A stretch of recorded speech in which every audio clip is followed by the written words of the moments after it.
Então, mas hoje isso está mudando. Sim. Eu vejo hoje que os pacientes estão procurando mais.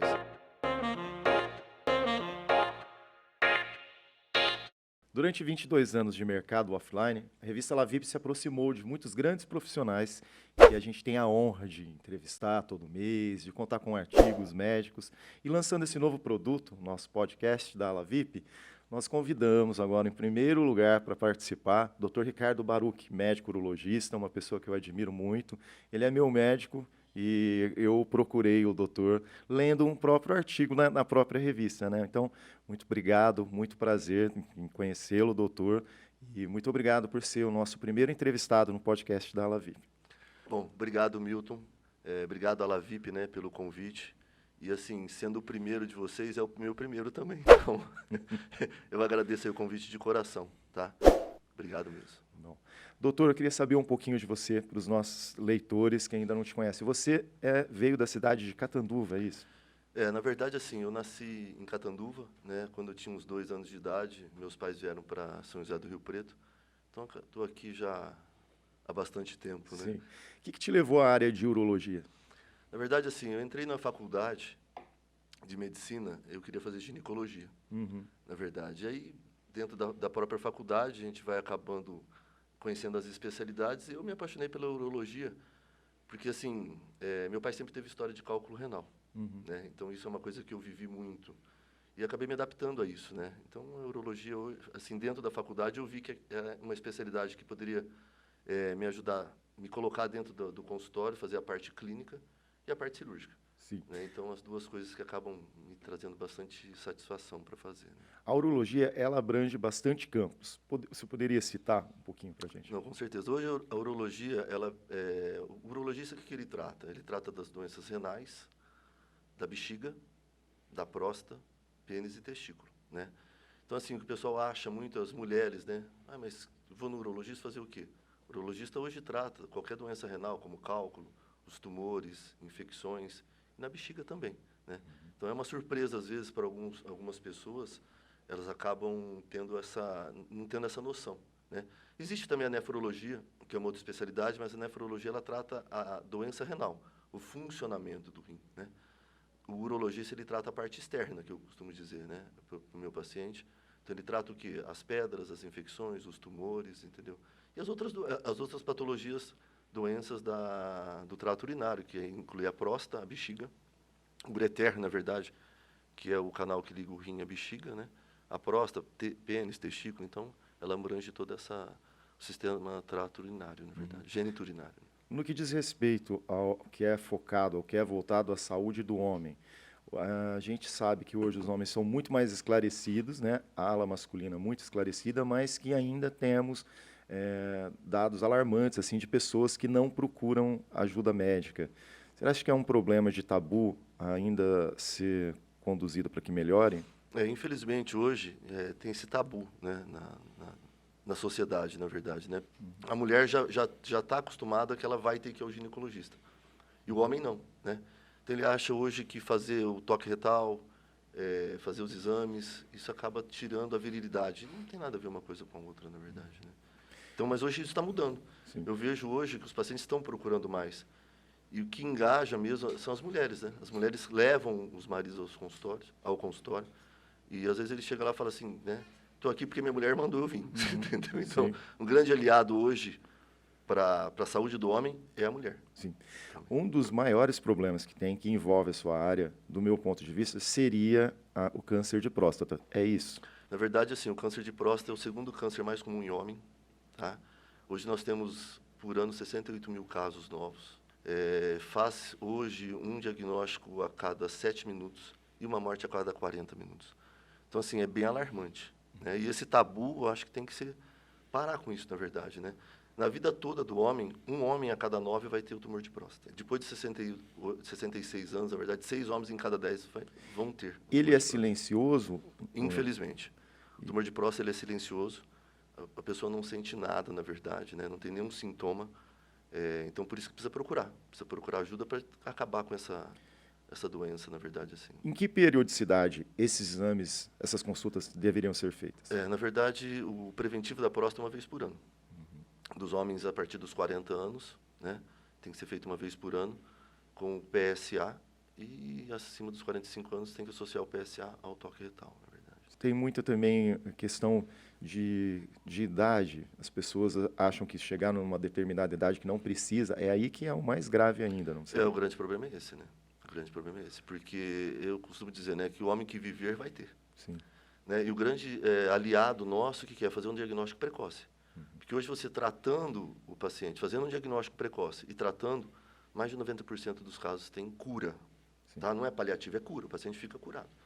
Né? E se você deixar, o tumor de próstata é um tumor assim, muito agressivo, na verdade, se você deixar, ele vai para a bexiga, obstrui a bexiga, dá metástase ósseas, e as células vão para os ossos e acabam causando dor, um monte de situação. Então, assim, o tumor metastático, o paciente acaba ficando bem debilitado e sofrendo bastante, na verdade. Sim. Agora, com a sua experiência que você tem com seus pacientes já de longa data, uma outra questão também que existe são as que envolvem os distúrbios sexuais. Isso acontece com mais frequência hoje em dia, pelo mundo acelerado que a gente vive, ou você acha que não, que é uma questão mais fisiológica? Não, na verdade, assim, a disfunção erétil hoje é uma coisa muito comum. O homem demora para procurar. Na verdade, que ele tem vergonha de ir ao consultório e acabar dizendo que tem um problema sexual. Então, às vezes, o homem fica lá, às vezes ele chega na primeira consulta, eu vim para fazer uns exames, tá? Tem alguma coisa te incomodando? Não, não tem nada, estou tranquilo, é só exame de rotina. Já no retorno ele vem, né? Ele começa a se abrir, então, quer dizer, ele precisa de um tempo, na verdade, né? E hoje a disfunção erétil é muito comum. Por quê? O sedentarismo, o tabagismo, as alterações hormonais, você entendeu? O estresse do dia a dia.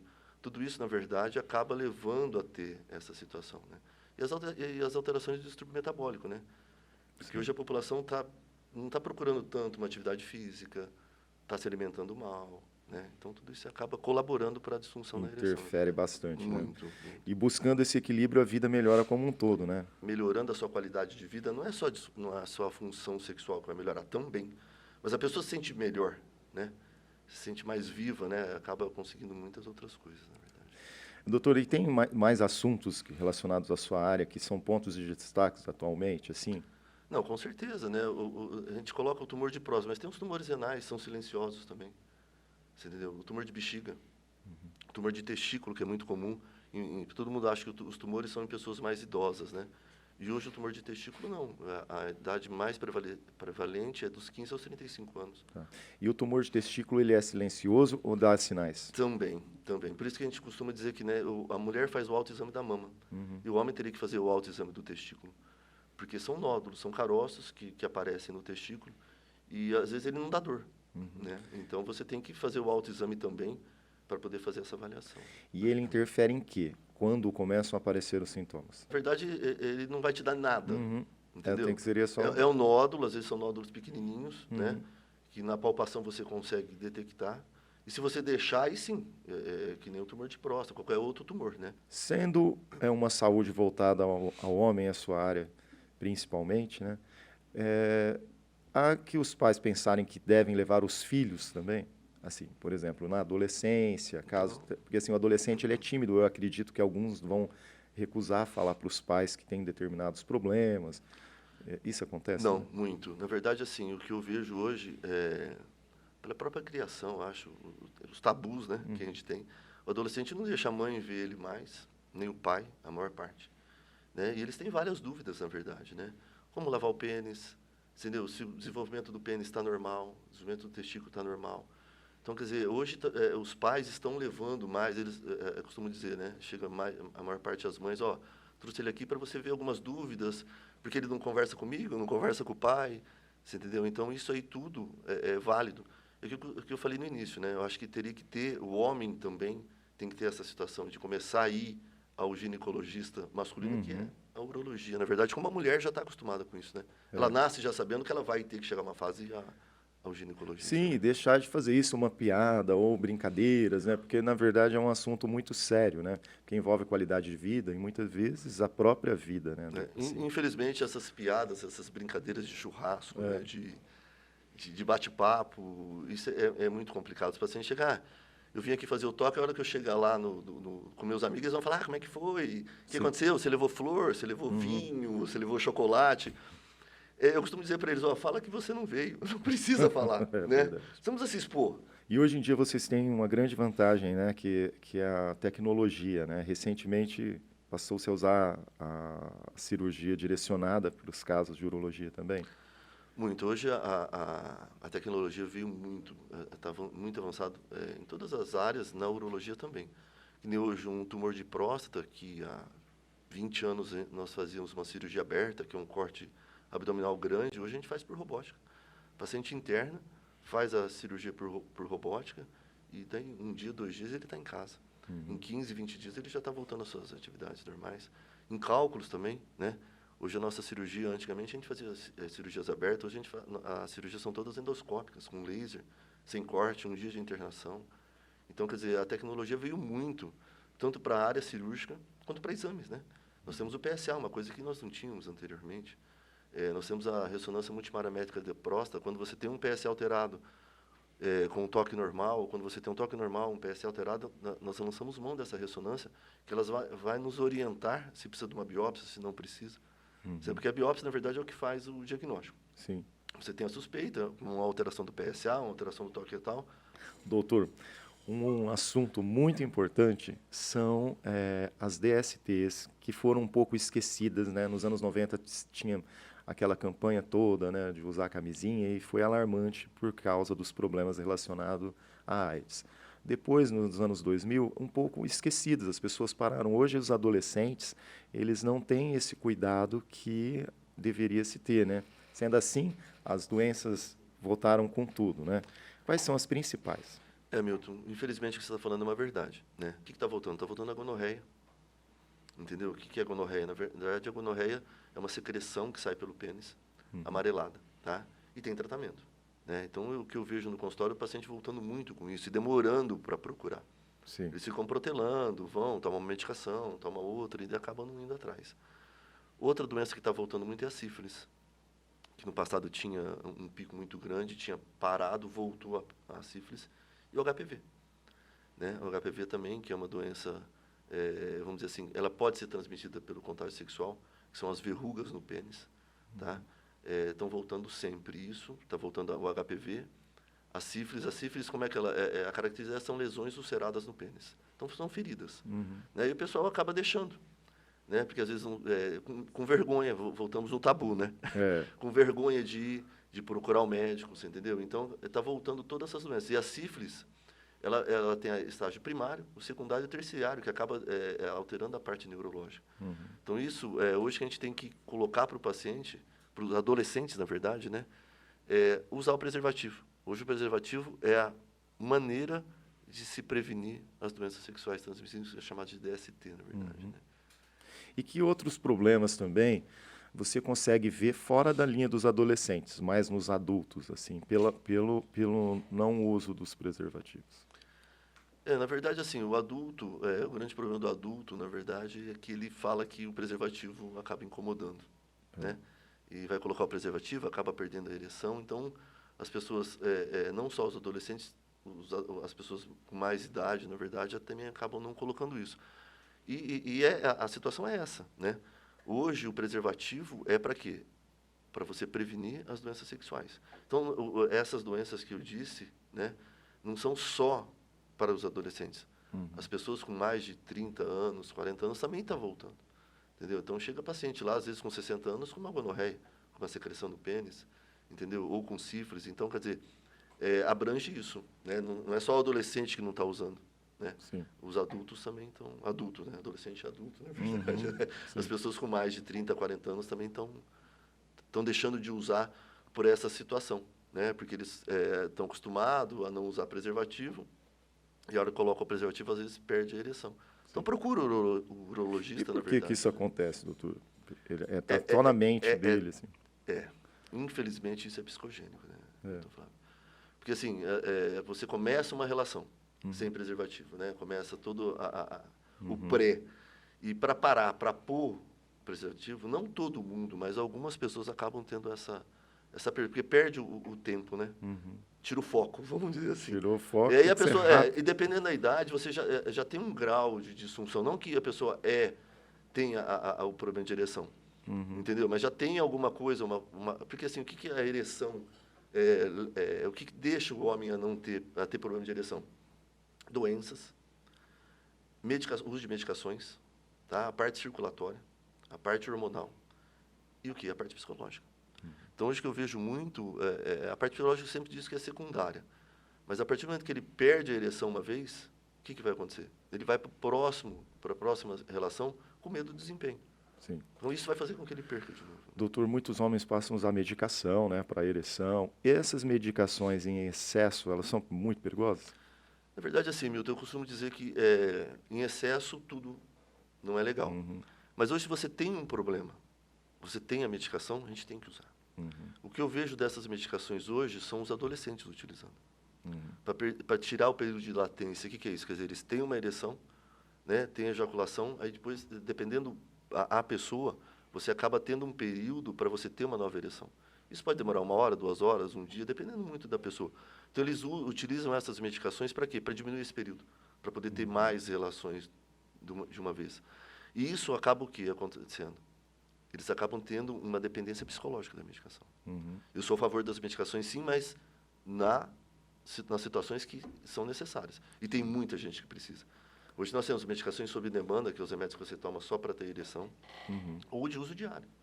Entendeu? Isso vem nos ajudando muito. Então, a pessoa fala, eu não quero tomar uma medicação porque eu vou ficar dependente. Por exemplo, eu sou hipertenso. Eu tomo remédio de pressão. Sim. Eu não sou dependente. O paciente que é diabético. Sim. Então, quer dizer, a medicação está aí para isso, para a gente usar, na verdade. E quais são as principais medicações hoje existentes?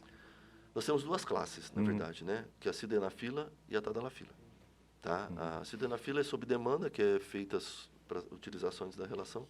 E a tadalafila nós temos uma dosagem que pode ser utilizada diariamente, o paciente está preparado para ter relação.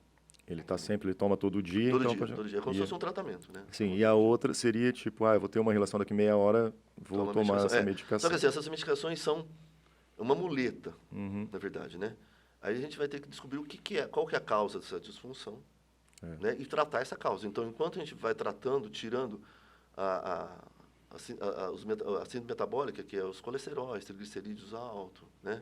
O sedentarismo, atividade física. Então, a gente vai colocando isso no paciente para ele poder acertar. E a parte hormonal. Então, enquanto a gente vai corrigindo isso, que não é de uma hora para outra que você corrige, na verdade, você pode lançar mão dessas medicações. Doutor, por que quando se fala em hormônios, muitas vezes as pessoas falam, eu preciso fazer reposição de hormônio.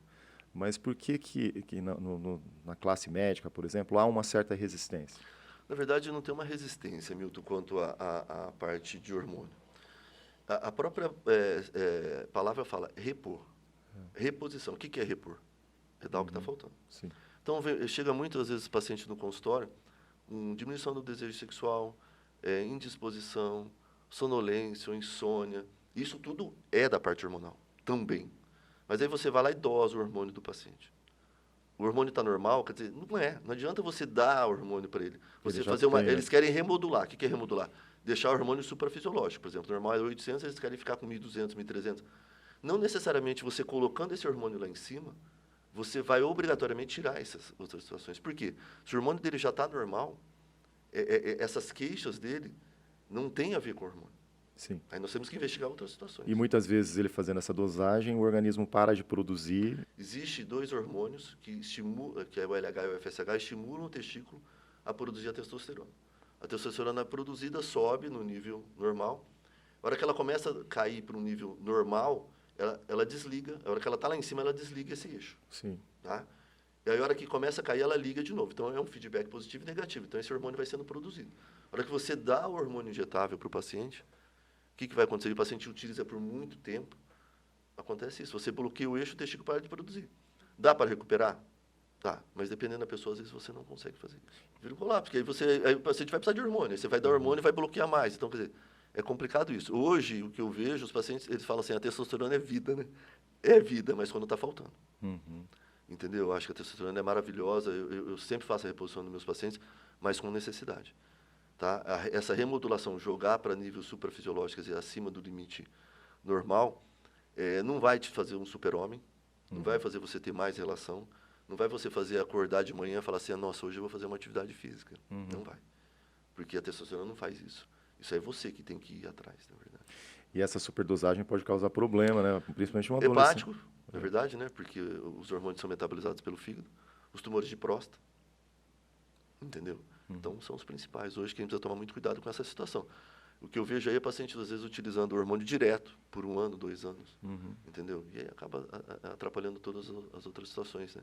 E os pacientes com suspeita ou com uma alteração de um exame da próstata, hoje a gente tenta evitar a reposição, na verdade. Né? Sim. A gente gostaria de saber a respeito desse caso da testosterona, tipo, que outros problemas podem ocorrer pela falta ou pelo excesso? Na verdade, assim, a falta da testosterona hoje, né, ela pode trazer problemas cardiovasculares. Então, por isso que eu falo, assim, hoje a testosterona tem que ser... Em todos os meus pacientes com mais de 40 anos, eu doso a testosterona, independente dele ter queixa ou não, porque às vezes o paciente não tem queixa, acha que não sente. O hormônio está baixo, você melhora aí, você fala, puxa vida, tinha isso que não estava legal, entendeu? E o hormônio baixo hoje pode trazer eventos cardiovasculares. Né? E quais seriam esses problemas cardiovasculares?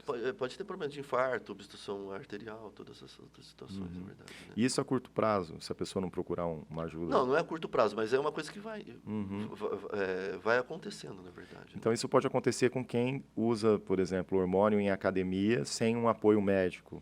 Hoje, uma das grandes causas hoje das pessoas que utilizam os hormônios indiscriminadamente é chegar no consultório, às vezes, usou muita coisa e o espermograma dele é 0. Às vezes a gente consegue recuperar, mas às vezes não consegue, na verdade. Sim. Então, a infertilidade hoje está nessa situação dos pacientes que usam hormônios indiscriminadamente. Entendi. Doutor, a gente vê muito em sites falando assim, aumente seu pênis 7 centímetros, tenha um super pênis, e isso mexe muito, né, com a população, né? E eu queria saber se isso é real, se isso acontece mesmo. Infelizmente, essas propagandas são enganosas, né, Milton? Na verdade, porque assim, hoje o pênis, na verdade, a média hoje do brasileiro é em torno de 14, 15, 13 a 15 centímetros em ereção. A gente sempre mede o pênis em ereção. O que vem ao consultório, na verdade, muitas mães trazendo os filhos com 8, 9, 5 anos, porque elas acham que o menino tem um micropênis. Na verdade, dificilmente isso acontece. Tem os casos pré-determinados, selecionados, que a gente tem que fazer um tratamento. Tá? E o que determina o que é um micropênis? É o tamanho do pênis, na Não, verdade. sim, mas de que tamanho? Menos que 13 centímetros em ereção. 13. No adulto, na verdade. Né?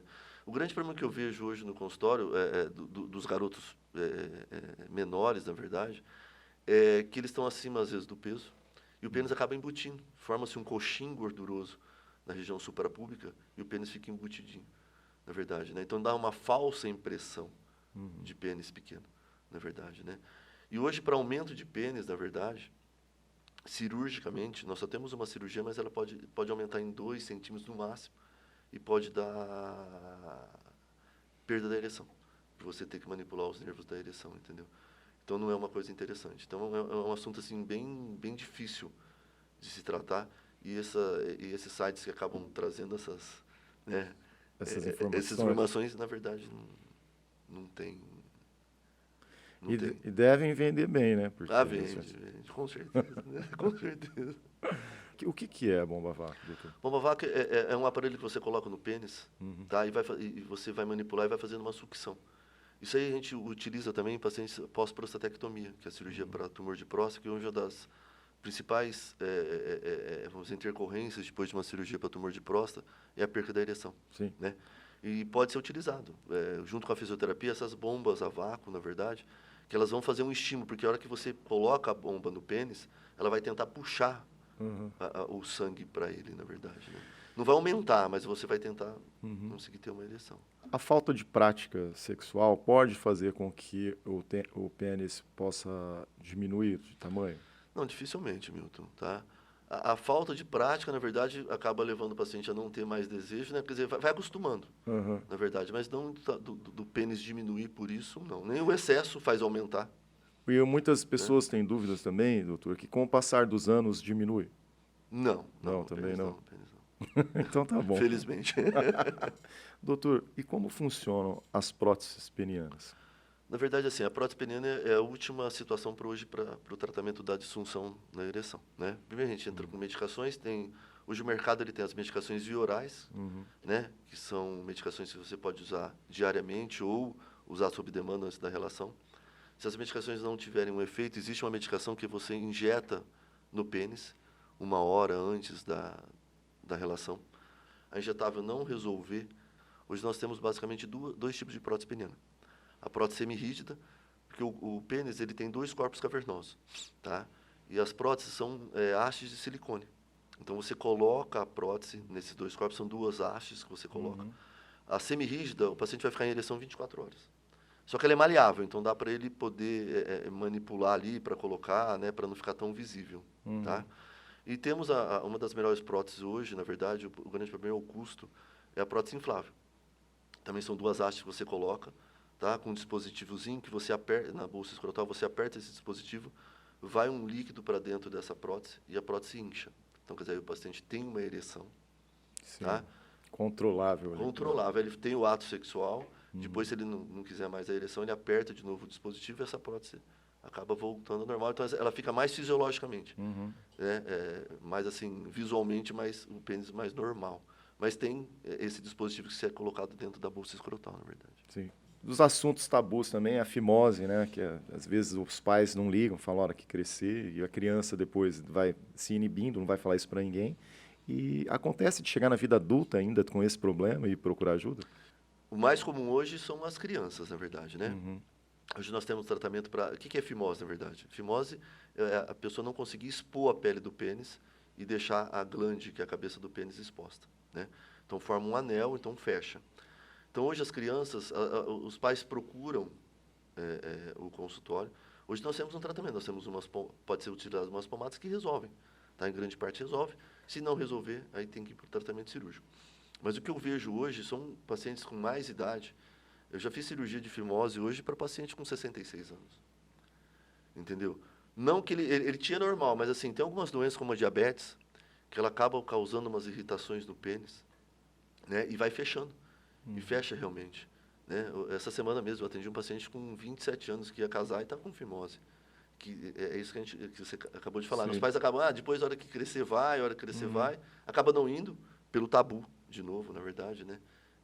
De ir lá, se expor, mostrar o pênis. O pessoal tem um pouco de receio disso, na verdade. A gente tem esse tabu, na verdade, né? E é aconselhável fazer a cirurgia ainda na infância? Com certeza, porque hoje a fimose você acaba não conseguindo lavar o pênis por dentro. E qual que é a principal causa do tumor de pênis? A falta de higiene, a má higienização do pênis. Então, os pacientes que têm essa fimose, que não conseguem expor a cabeça do pênis, para lavar isso, na verdade, não só para a parte sexual, mas tem que ser lavado, porque o tumor de pênis hoje é um tumor que está voltando, tá? Por quê? Por falta de higiene, na verdade. Né? Doutor, muitos casos de infertilidade no homem, é a sua área também que cuida dessa Isso, parte? a infertilidade masculina é a urologia que cuida, a infertilidade feminina é o ginecologista, né? Hoje tem apresentado bastante, a pessoa procura bastante o consultório por essa situação de conseguir engravidar. Então, o casal que está mais de 1 ano sem nenhum método contraceptivo e querendo engravidar e não consegue engravidar, na verdade, tem que procurar o urologista e o ginecologista, tá? Por quê? Nós temos algumas causas hoje de infertilidade no homem, né? 40% hoje das causas masculinas é a varicocele, tá? Então, nós temos a varicocele com 40%, em torno de 20% o sobrepeso, vamos falar, a obesidade, os níveis alterados de colesterol, triglicerídeos, você entendeu? As doenças virais, que nem a cachumba, né? Na verdade, ela pode, o pessoal antigamente falava que descia para o testículo e dá uma orquite viral.